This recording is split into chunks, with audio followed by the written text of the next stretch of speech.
రవికాంత్ ముఖ్యమంత్రి మాటలు చూస్తుంటే అభివృద్ధికి సంబంధించి నిజంగా ఒక ప్రణాళికాబద్ధంగా ముందుకు పోయే పరిస్థితి ముఖ్యమంత్రి దగ్గర కనిపించట్లేదు. ఆయన మాటలు కూడా అట్లా కనిపించట్లేదు. కేవలం ఫ్రస్ట్రేషన్ మాత్రమే కనిపిస్తోందన్న వ్యాఖ్యలను ఎట్లా చూడాల్సిన అవసరం కనిపిస్తోంది?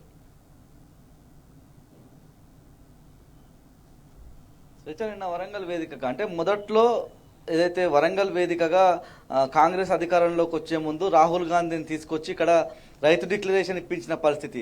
ఎలాగైనా రైతులతో సభ పెట్టాలని అనేక ప్రయత్నాలు సీఎం రేవంత్ రెడ్డి చేసిన పరిస్థితి. అనేక సార్లు ఈ అంశానికి సంబంధించి ప్రస్తావించేందుకు ఢిల్లీ కూడా వెళ్ళారని చెప్పి అనేక వార్తలు వచ్చాయి.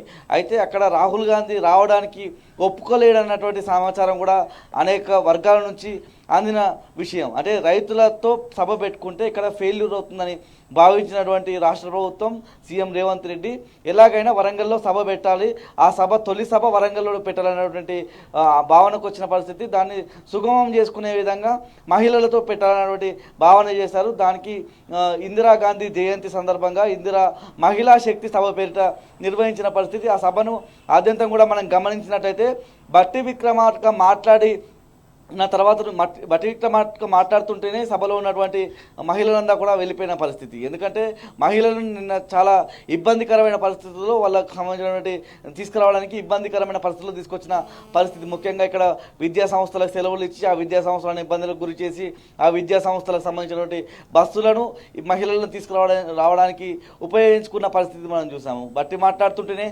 మహిళలందరూ కూడా లేచిపోయిన సందర్భం చూసాము. ఇక రేవంత్ రెడ్డి 36 నిమిషాల పాటు మాట్లాడితే మొదటి 3-4 నిమిషాలు 5-6 నిమిషాల పాటు ఏదైతే ఈ జిల్లా గురించి మాట్లాడిన పరిస్థితి, అందులో కాలేజీకి సంబంధించి మాట్లాడుతూ ఆ విమర్శలు చేశారు. తర్వాత ఆదాని అంబానీతో పోలుస్తూ మహిళలను ఆ స్థాయిలోకి తీసుకొస్తాము, 1 కోటి మంది మహిళలను కోటీశ్వరులను చేస్తామన్నటువంటి ప్రకటన చేశారు. కానీ కోటీశ్వరులను ఏ విధంగా చేస్తారు, ఎలాంటి ప్రణాళికలు ఉంటాయని చెప్పడంలో మాత్రం పూర్తిగా సీఎం విఫలమయ్యాడని మనం చెప్పుకోవాల్సి ఉంటుంది. రాష్ట్ర ప్రభుత్వంగా వరంగల్లో ఒక అధికారిక కార్యక్రమం పెట్టుకున్నప్పుడు కనీసం ఏం చేస్తారన్నటువంటి అంశాన్నైనా డీటెయిల్గా చెప్పాల్సి ఉండే. ఇప్పటికే 6 గ్యారంటీలు 420 హామీలు ఇచ్చారన్నటువంటి విషయంలో ప్రజలంతా కూడా తీవ్రమైనటువంటి వ్యతిరేకత ఎదురవుతా ఉన్న పరిస్థితి. మహిళలకు సంబంధించి ఎటువంటి హామీ చెప్పకపోవడం, కనీసం అధికారంలోకి రావడానికి మహిళలు ఏదైతే కళ్యాణ లక్ష్మి లాంటి పథకాన్ని అమలు చేస్తూనే కొత్త పథకంగా తులం బంగారం కూడా దానికి యాడ్ చేస్తామని చెప్పిన పరిస్థితి.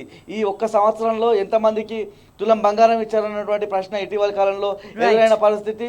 కొంతమంది ఇక్కడ ఉన్నటువంటి నాయకులను నిలదీస్తా ఉన్న పరిస్థితి కూడా మనం చూస్తాం.